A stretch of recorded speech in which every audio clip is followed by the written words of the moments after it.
Hi, and welcome to Politically Speaking, Insights and Issues. I'm your host, Dave Szollosy. My guest today is well-known Canadian journalist, columnist, author, and social critic. Her 12 books make the case for a more egalitarian distribution of power, income, and wealth. Gerald Kaplan described her in the Globe and Mail, saying Linda McQuaig is one of Canada's indispensable public intellectuals. Welcome, Linda McQuaig, to Politically Speaking. Thank you very much, Dave. I just want to say, for anyone not familiar with your work, I have to describe it for them. First, it is always meticulously researched. Even when I believe I'm familiar with some issue, you're able to expose so many more layers to the story that I find myself amazed at all the material with which I was not aware.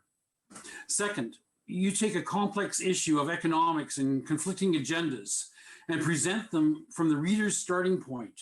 That removes all obstacles to understanding. That's the perfect teaching model. And third, I just find your writing so darn enjoyable. I hear your voice in conversation in my mind, bringing me along in your journey of discovery. So thank you for all that work, and thank you for being this pillar of critique that you have become in our society. It's so valuable. Thanks very much, Dave. I don't think I've had such nice words said about me since my mother, probably. But anyway, I do really appreciate it. Now, your most recent book is The Sport and Prey of Capitalists. And you get right into the principal argument in the introduction with an interesting analysis on the difference between development in Canada and the United States with respect to the collective ownership of resources. What is that difference? Can you explain it for us, please? Yeah, maybe the best way to think of it is that, the United States has excelled as a private enterprise country. Like, for good and for bad, it's private enterprise that it does well. Canada, not so much. We haven't really excelled at private enterprise. In fact, when we've developed private enterprises, they tend to be taken over by, big American companies or other foreign companies. But what Canada has excelled at is public enterprise. And by that, I mean collectively owned through government, big enterprises that shape our economy. So, for instance, we have public power plants, like national power plants. We had a national railway. We have a public broadcaster, a public pharmaceutical company. We even had a public banking system. So this difference between Canada and the US is partly shaped by our history and our geography, but it's had some very profound implications for us. I mean, for one thing, I think our ability to develop these strong public enterprises that cover important areas of the economy, what this reflects is our desire as a citizenry, as a people, to have control over our destiny, control over our agenda. In other words, we don't want to trust to the marketplace and to the big players who dominate the marketplace things that are really important to us. We want to do those things ourselves. Whereas the US has, for whatever reason, and there are some reasons, they have tended to, they've submitted basically, I would argue, to big business and to, letting the big powerful tycoons run their country. Canada, to a certain extent, has been much more interested in sort of collectively owning things and having democratic control over them. I think that's an important difference. One of the constant themes I know I encounter among people, and we hear it very frequently around society, is the pervasive myth of the superiority of private enterprise over public ownership. How do you answer the claim that private corporations are more efficient than publicly owned corporations? Yeah, of course, this is the argument put forward by business, that the private sector automatically does things more efficiently. And by the way, let me just add that because of that ideology, it's really an ideology that is put forward by the private sector. In recent decades, after this sort of wonderful start in developing strong public enterprise in Canada, we've spent recent decades kind of selling them off, privatizing them on this theory that the private sector does things better. And let me just assert that, you know, politicians, business leaders often argue, you know, they just make the point, the private sector is more efficient. And that's supposed to just be self-evidently true. They never provide any evidence because there isn't any evidence. If you actually look at the evidence, what you find is that the private sector is no more efficient. And in fact, when you bring the private sector in, as we increasingly do to run things that are important to us, what you end up doing is driving up the costs. They're not more efficient. They just want to take a chunk of the profits. So for instance, you know, if you want to look at actual evidence, the Auditor General in Ontario looked at, you know, what we call P3 projects, public-private partnerships. And we can talk a bit about those. I mean, they are basically the privatization of building infrastructure. They say public, but there's no, it's essentially about transferring the power and the money to be made to the private sector. And the Auditor General looked at 74 of these public-private partnerships in developing Ontario infrastructure, like in other words, an awful lot of them. And she found that they were actually much more expensive with doing it privately than they would have been if the government had developed these infrastructure projects the traditional way, which is to, you know, finance them by selling bonds and the government running them and essentially, you know, hiring the private sector to do parts of it, but basically it remaining under government control. So in fact, not only is it more expensive, the Ontario Auditor General found with these 74 cases that cost Ontario an extra $8 billion, $8 billion.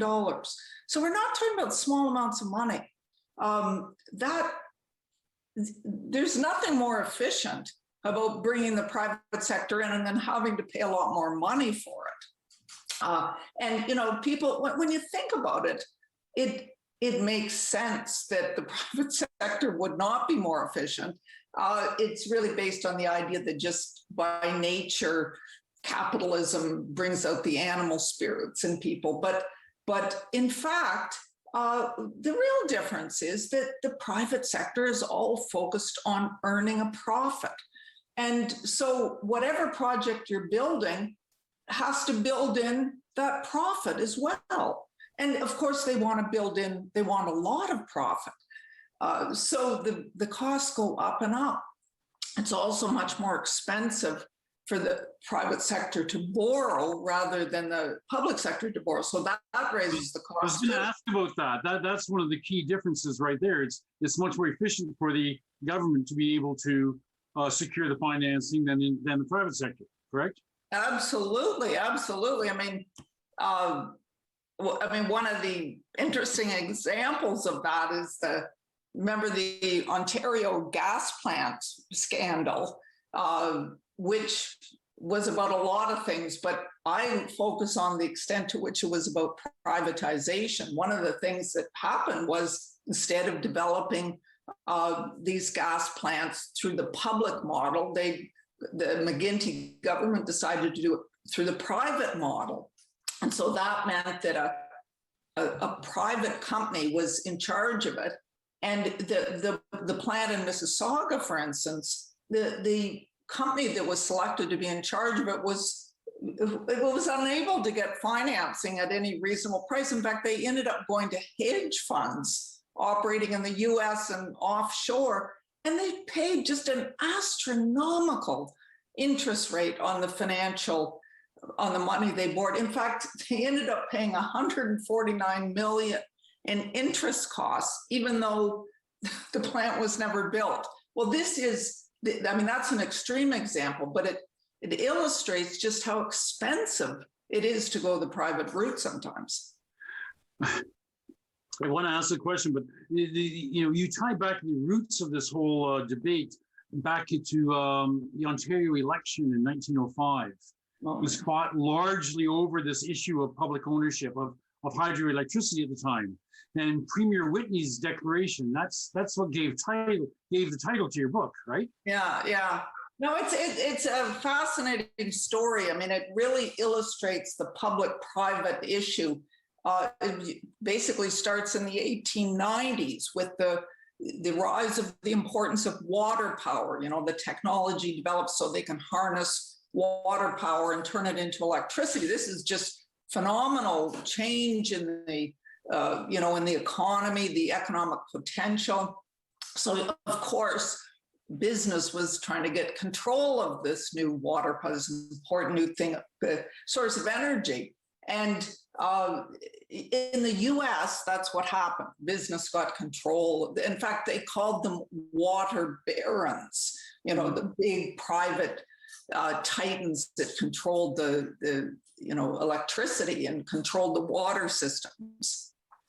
In Canada, it's an interesting story.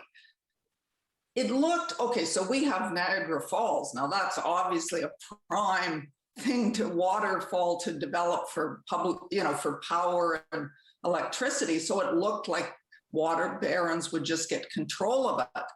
But interestingly enough, the people of Ontario had a different idea. Ordinary citizens, civic politicians, they realized that wasn't a good idea to let water barons control it, because they would drive up the prices, they would control access to this new important source of energy.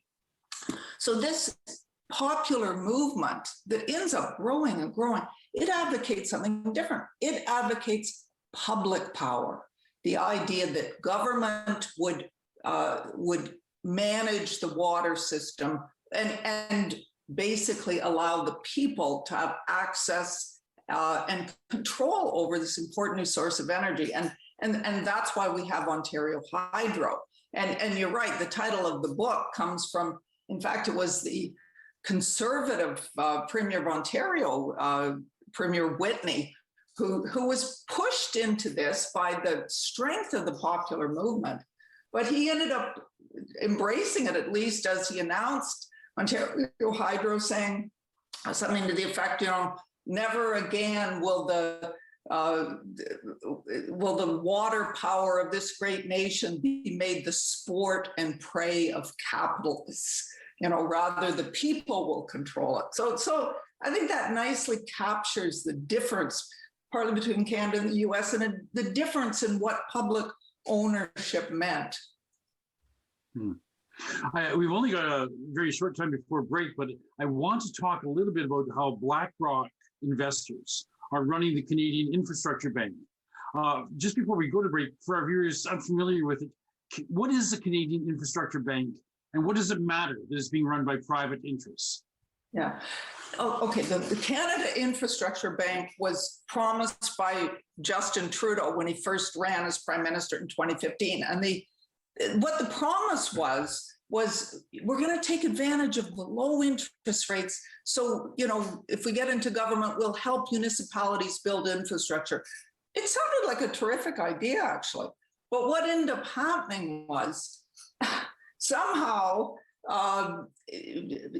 Trudeau ends up being influenced. He meets Larry Fink in Davos, who's the head of BlackRock Investments, one of the biggest Wall Street players.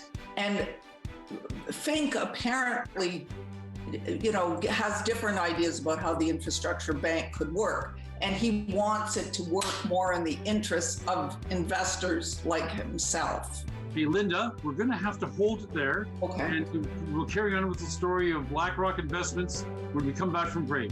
Stay with us.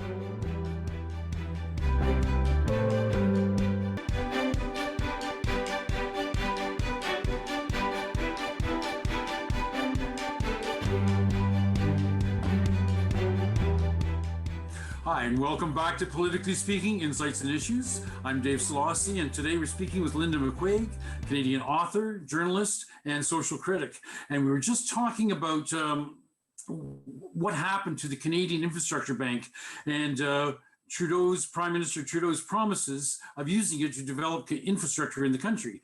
And Linda, you were just explaining what happened with that. There was some influence from American Investors Association. I don't know, how would you describe BlackRock? What is it? Oh, BlackRock is one of the biggest investment firms. It controls trillions of dollars of assets.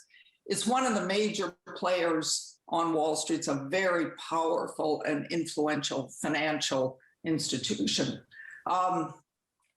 So basically, the Trudeau government that had promised this be a public bank with the idea of helping municipalities develop infrastructure at low interest rates, there was no mention at all of any private involvement. But then after the election, Trudeau goes off to Davos, meets with Larry Fink from BlackRock, and becomes apparently so dazzled that he invites BlackRock in to help his government shape this bank. So not surprisingly, they shape it in the interests of investors. They effectively bring in private sector investment where there's really no need for it. And they argue, Trudeau argues, this will be good because we'll get all this private sector money. Well, you get the private sector money, but only at great cost. So there's no advantage to us in getting private sector money that we have to pay an enormous amount for. That's essentially what they've done with that bank. Rather than developing, important infrastructure things that are needed by communities, they package it with a deal that includes these private investors and ends up costing way more than it should. I'll just quickly use the example of Mapleton, Ontario. They wanted a water waste development, and so the Canada Infrastructure Bank stepped in and offered them $20 million in debt financing, but only if they did this deal with the private developers. So in fact, they did the numbers and said, that's way too expensive. We don't want to do it that way. We'll do it ourselves, the traditional way, which is fine. But then the Canada Infrastructure Bank wouldn't give them any money. They only are willing to give money if it involves the private sector. It's just basically a way of shoveling money at the private sector. To me, one of the saddest chapters in Canada's history of privatization of public assets is the story of the Connaught Laboratories. It was a recognized global leader in research and the production of vaccines for tetanus, polio, smallpox, as well as insulin and penicillin production at low cost. Yet the Mulroney Conservative government sold it off to foreign corporate interests. How did that happen? How was it allowed to happen? Well, it happened as part of this whole privatization mania that basically gets going in the 80s. That's when Mulroney does it. But yeah, you're absolutely right. This was a wonderful public enterprise, the Connaught Labs. I mean, it was started way back in 1914 by a doctor, a Toronto doctor, who was concerned because he could see all the vast number of Canadian children dying of diphtheria. And what particularly offended him was there was treatment for diphtheria, but it was too expensive. So he set out using the technology that was known to develop, a treatment for diphtheria. And he did experiments on horses in a barn. Anyway, he came up with a formula, and with the help of the University of Toronto, he managed to produce this diphtheria treatment. And it was so effective, he provided it to health authorities across the country. It was so effective that he decided to do more of these, to do, for other diseases. So he created Connaught Labs, which was sort of ensconced within the university. And it went on after that to do just spectacular things. It really was just a wonderful Canadian story. I mean, unlike privately owned pharmaceutical companies, Connaught Labs dedicated itself right from the beginning to be about health, not profit, and to be about making medications affordable to all. Very different mindset. It also took research extremely seriously, like serious medical research. The private companies don't really do the basic research. That's done in universities and at government expense. And then the private companies take it over, do the trials and get the product and make a lot of money. But Connaught Labs did basic research. Connaught Labs wasn't interested in profit. They were just interested in advancing medicine. So they were just absolutely crucial contributors to some of the major medical breakthroughs of the 20th century, insulin, penicillin, the polio vaccine. They also, this just shows the public spirited nature of the company. When they became the world, really one of the world leaders in vaccines. And so when the World Health Organization was trying to organize a campaign to eradicate smallpox in the world, who did they turn to? They turned to Connaught Labs to help them with the campaign. So Connaught Labs was responsible for the whole of North and South America in that World Health Organization campaign. And they did it. They managed to eradicate smallpox. I mean, the stories of what Connaught has been involved in and the kind of heroics of it are they're heartbreaking. And then to think that this wonderful company is sold really for no good reason other than privatization. One of the criticisms leveled at Connaught Labs at the time, and I still have heard recently in justification for the selling, was that it was not profitable. But it wasn't profitable because it was reinvesting the funds back in research, was it not? Well, yes, it absolutely was. And that's a ridiculous argument. It wasn't supposed to be profitable. Why is human health less important a goal, advancing the interests of human health, than making profit for private shareholders? That's a ludicrous argument, but it's true that the big pharma, the pharmaceutical companies, never liked Connaught, right? Well, for one thing, it showed them up. Connaught, the interesting thing about Connaught was that it was actually self-financing. Like its operations weren't funded by government. It was making enough money selling its products either at cost or a little bit above. It made enough money doing that because there's a lot of money to be made in, drugs, that it was self-financing and it had money left over that it invested in its own research. So, of course, the private pharmaceutical companies didn't like it because it could undercut their prices. It could show them up. Look at what Connaught is able to do for virtually nothing. And yet why are, your private prices so high? So in fact, that was an argument leveled against Connaught by the private pharmaceutical companies that pressured Mulroney to, we got to get rid of this thing. We don't need, there's no room for this kind of public entity where we can be out there making profits.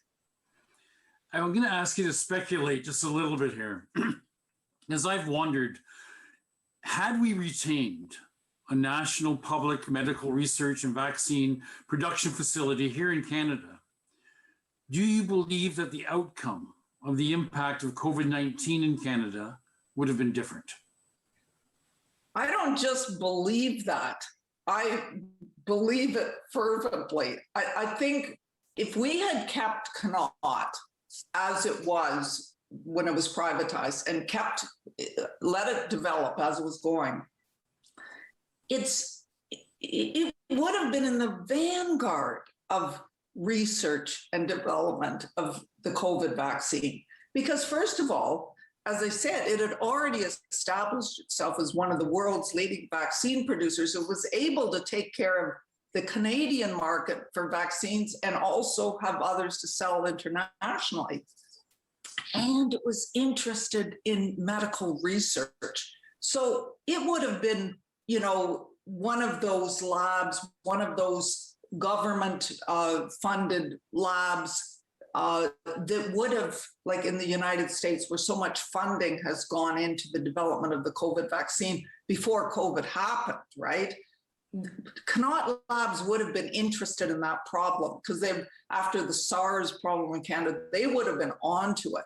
So I'm absolutely convinced that not only would they have been onto it, they probably would have been one of the first to come up with a vaccine. And I would go farther than that and say, importantly, they would have had such a different approach. Not only would they have served Canadians, but they would have been interested in making this vaccine available to the world. That's what they did with insulin. Insulin, of course, in the 20s, such an important discovery. And Connaught Labs was instrumental in ensuring that no company would get a monopoly over the insulin supply and therefore be able to drive up the price. They were instrumental in keeping the price of insulin down in Canada and to a certain extent in the rest of the world. That would have been the same attitude that they would have brought to the COVID vaccine. So to me, it's clear that that's what they would have done. And it's just so tragic, absolutely tragic that didn't happen. I mean, we see what happened instead. A lot of deaths. Now, the Trudeau government has announced, I believe, $415 million to invest in the French pharmaceutical giant Sanofi. And they've also announced a $200 million gift to Resilience Biotechnologies to provide vaccines and treatments for future pandemics. Now, we're looking at that combined with the billions spent on US and British vaccines during the COVID-19 pandemic. Would it not now be more sound planning to create another crown corporation to do the research and production of future vaccines? Isn't this the time we have it? Absolutely, absolutely. There's no reason why we should allow the private pharmaceutical industry, which is known for being rapacious and extremely greedy, I guess you could put it. Why would we want them to have dominion over such an important, vital area? I mean, you can raise this question generally about the pharmaceutical industry, but particularly with something like COVID, which we can see as a problem affecting the entire world. So, you mentioned the $415 million to Sanofi. Sanofi is, in fact, the company that now controls what's left of Connaught in Canada. But the difference is if you give the money to Sanofi, it's not like giving it to Connaught. Connaught, we controlled. It was our company for Canadians. Sanofi is a French-owned company. Its headquarters is in Lyon, France. So you can give it all that money, but you don't guarantee anything. In fact, interestingly, when they announced that gift, that so-called investment in Sanofi, and then Ontario is throwing in $55 million. It's almost $500 million. The Trudeau government announced that the minister, industry minister Champagne, he admitted that we had no contract with Sanofi, that they were working on the contract. They were in negotiations. So, and we're going to have to cut it here. Sorry, we'll stay with this. We'll come back after break with Linda McQuaig talking about more areas of public investment.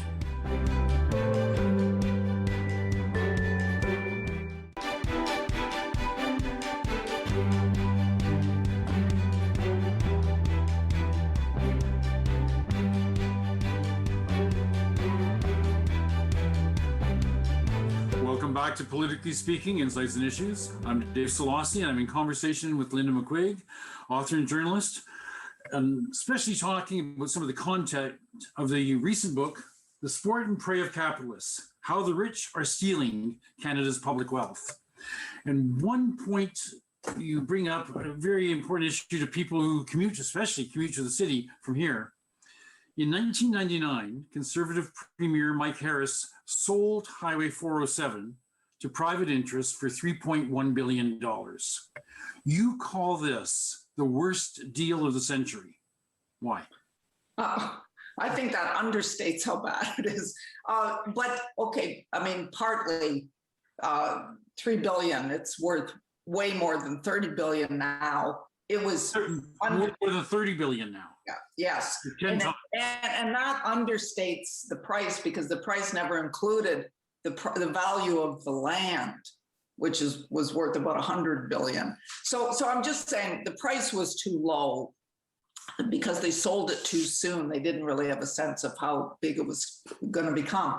But here's the thing, the really bad thing. See, the 407 was actually started by the Bob Rae government, and they put in place the tolls.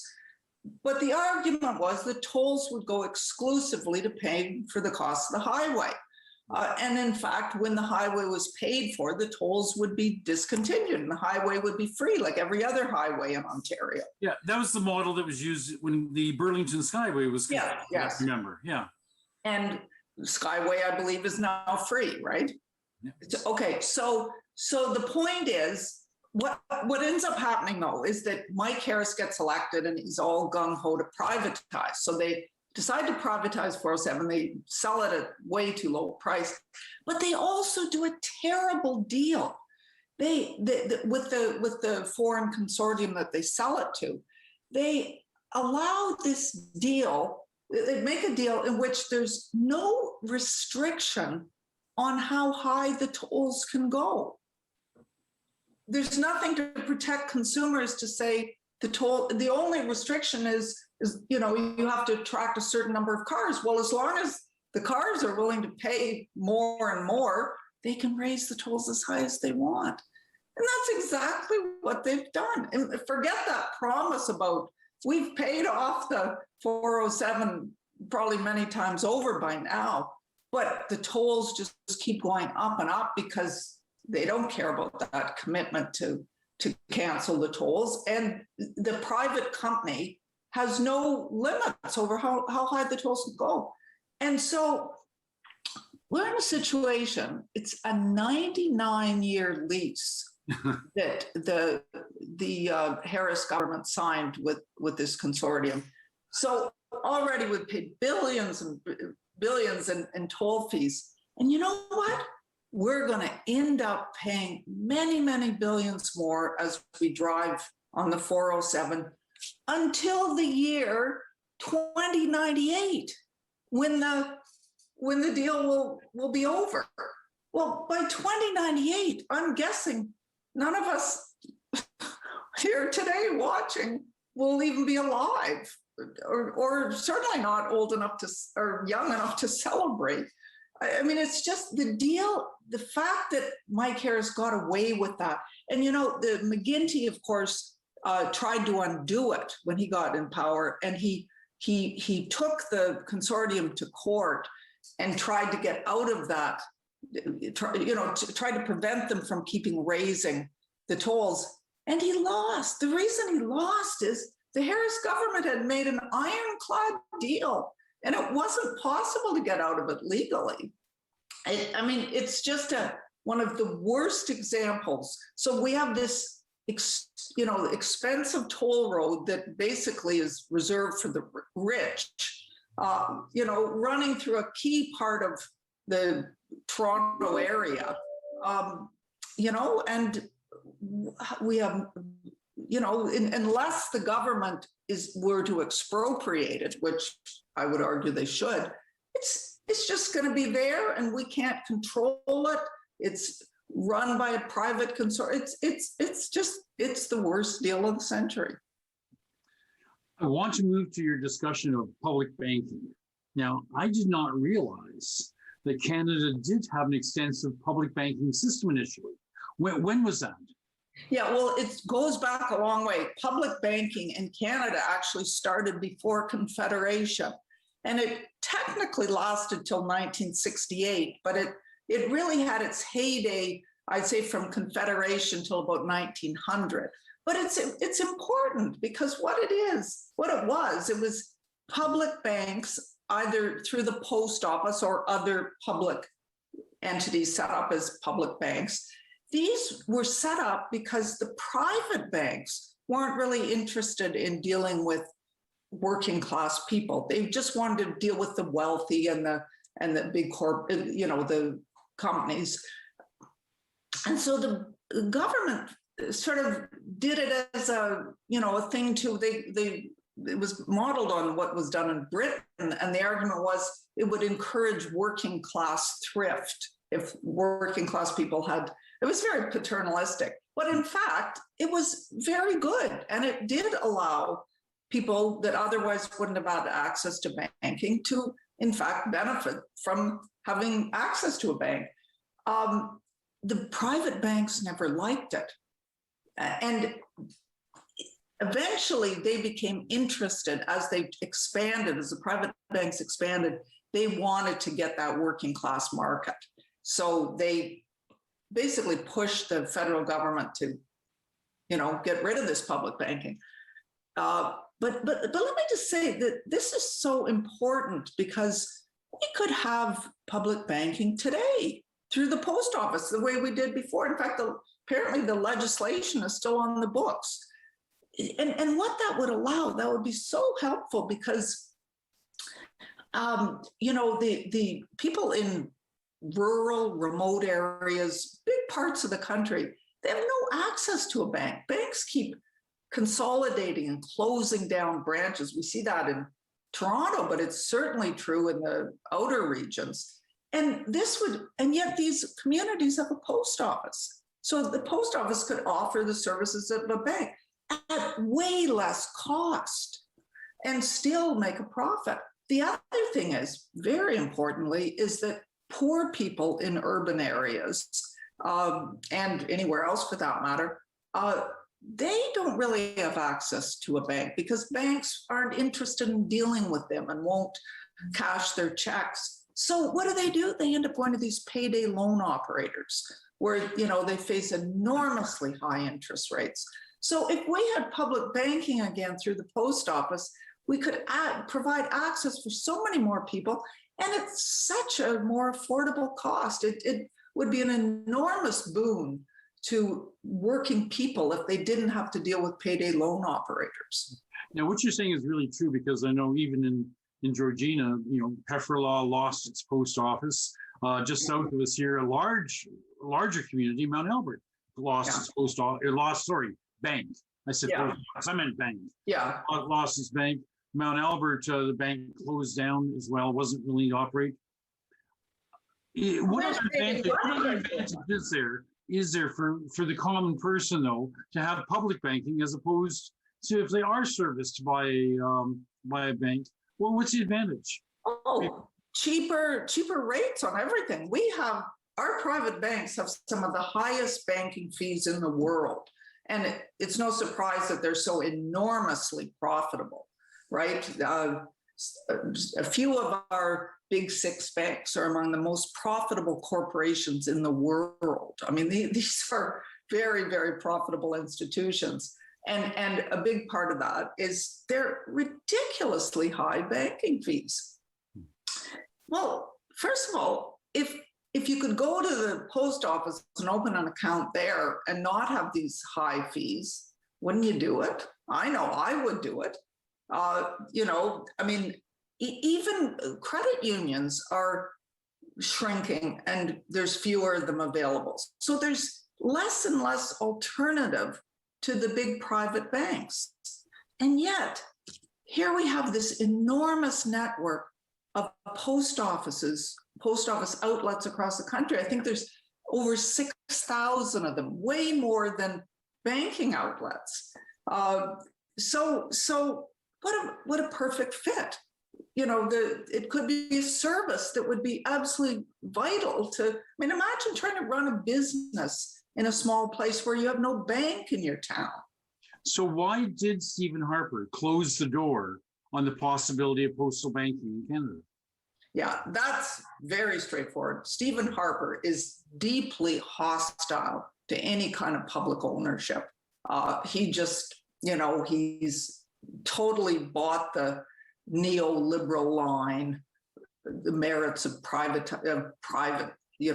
sector so much better than, he bought into the entire neoliberal agenda, all aspects of it, which is all about strengthening corporate power and weakening public democratic power. So to me, it was no surprise. The last thing Stephen Harper would want would be a successful banking operation through the post office. That would go against everything he believes in. And also, there were lots of private interests, in the private delivery service that were pressuring, no, don't do that.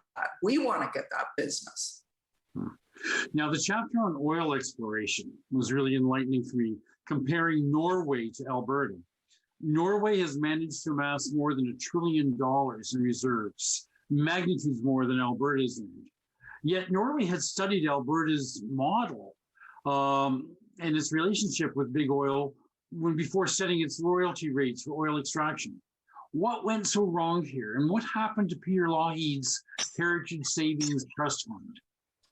Yeah, it is an incredible story. And in many ways, the difference between Norway and Alberta, it provides a really perfect sort of way to examine the differences between private ownership and control and public ownership and control.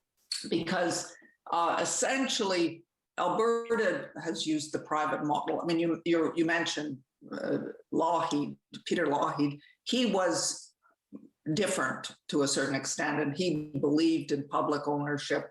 But after he left, and different, more pro-corporate types got in. Ultimately, Ralph Klein. Alberta just completely flipped and became just totally devoted to letting the private oil companies have their way.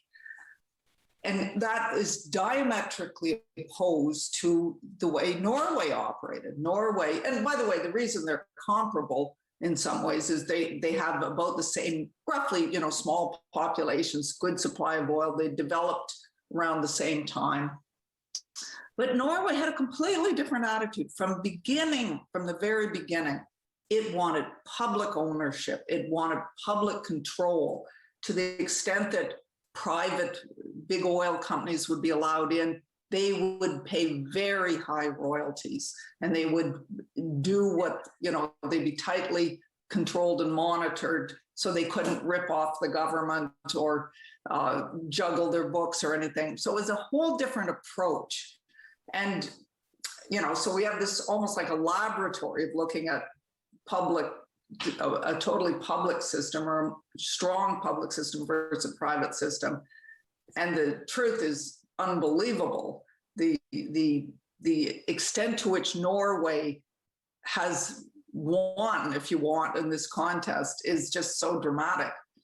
Norway has more than $1 trillion in its heritage fund, whereas Alberta has about 18 billion. I mean, Norway has 60 times, they've saved 60 times what Alberta has. It's an open and shut case. I find it so interesting because you raise this kind of thing and Albertans get really angry.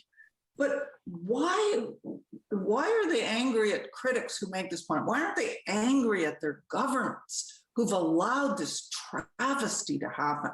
I mean, I assume that Albertans care about money, and the fact that they're $1 trillion poorer, that matters. And at that point, we're going to have to cut and go to break again. Stay with us on Politically Speaking.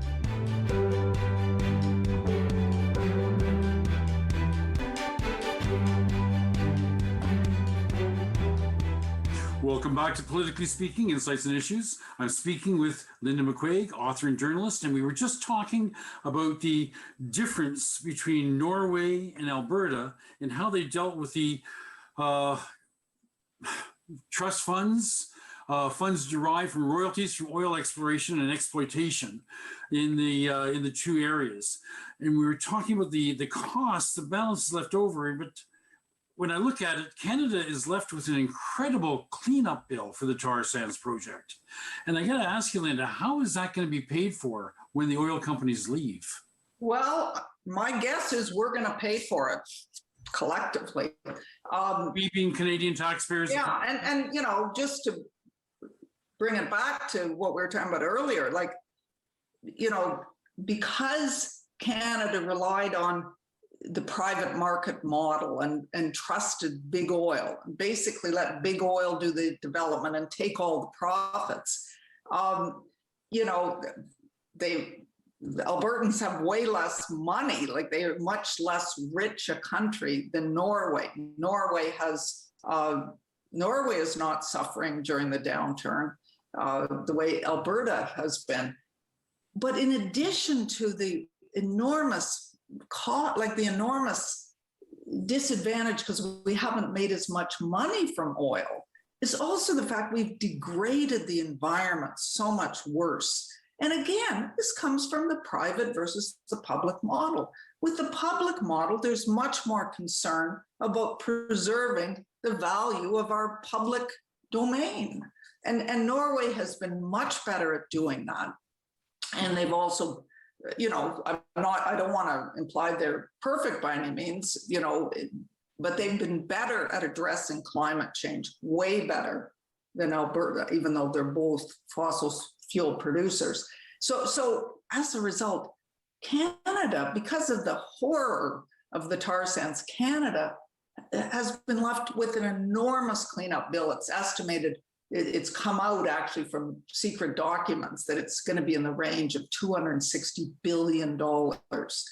So theoretically, that money is supposed to be paid by the companies themselves, according to a court case that we had in 2019. But the truth is that the companies, they've only made made a sort of security deposit with the Alberta regulator for, I think it was 1.6 billion, but we need 260 billion. Well, don't you think they're likely to hightail it out of the country and just leave us with the entire cleanup bill? That would be my fear. Talking about countries hightailing it, companies hightailing it, when the auto industry began tanking and General Motors essentially closed Oshawa, Canadian taxpayers were generously supported the corporation with a caveat that allowed the government to hold 10% of the shares and have a say in the plants. Now, Stephen Harper sold off the shares and allowed the requirement to retain 16% of the company's production here in Canada to expire. What could have been accomplished if the federal government had kept those shares? Yeah, I mean, this is another example of the government just letting business just have it all. I mean, this goes back to the 2008 financial crash and all the enormous economic fallout of that. And, you know, General Motors faced enormous bankruptcy problems. So for the Canadian General Motors, the Canadian government and the Ontario government pitched in and provided $10 billion as a bailout package. Now, part of that was that they took a 10% interest in GM, which was a smart thing to do. If you're going to put all that money in, let's get some ownership. But the stupid thing they did was so when part of that ownership was that the proportion of the company, of GM's products that were produced in Canada, which was 16%, would continue to be produced in Canada. That's a good idea, right? But what they did is they allowed that, they never wanted to hold on to those shares, and so they sold them as soon as they could. And the requirement about the domestic content requirement, the 16%, was discontinued as of 2017. The very next year, they announced they were shutting down Oshawa and moving their plant to Mexico, moving all their operations to Mexico.